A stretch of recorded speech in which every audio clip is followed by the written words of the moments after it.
Nous constatons que les habitants de Cancale, les élus et les salariés ont répondu à l'appel du syndicat Sud pour défendre l'hôpital local de Cancale. Pourquoi cet appel à la grève et à la manifestation? Parce que l'avenir de l'hôpital est à un tournant.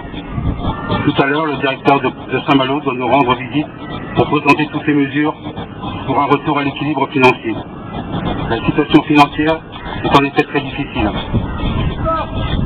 Ce déficit a été organisé depuis plusieurs années par un sous-financement chronique qui a conduit à la situation actuelle.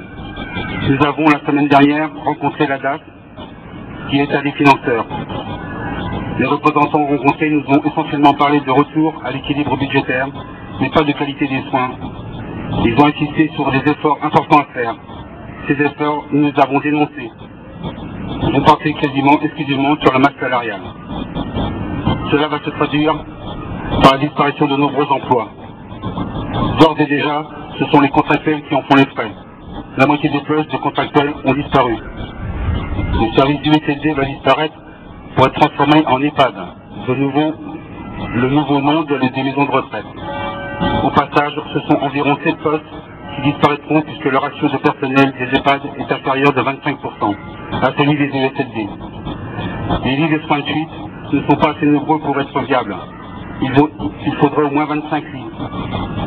Les services de restauration de la lingerie et de la cuisine sont aussi dans la ligne de mire et risquent d'être réduits à presque rien.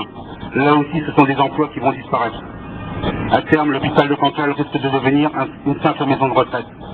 Les habitants du canton de Cancale doivent pouvoir bénéficier de soins de proximité et ne pas devoir s'expatrier à Saint-Malo ou Dinan pour des soins qui pourraient être dispensés sur place.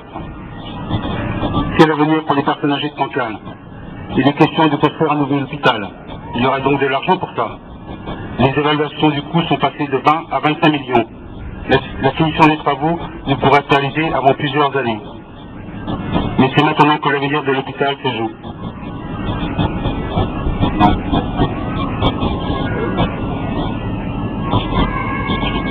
En période de crise, il est criminel de rajouter des pertes de l'emploi dans le service public alors que le chômage est en train d'exploser. Les véritables décisions seront prises lundi par les différentes autorités des tutelles et des financeurs. Merci.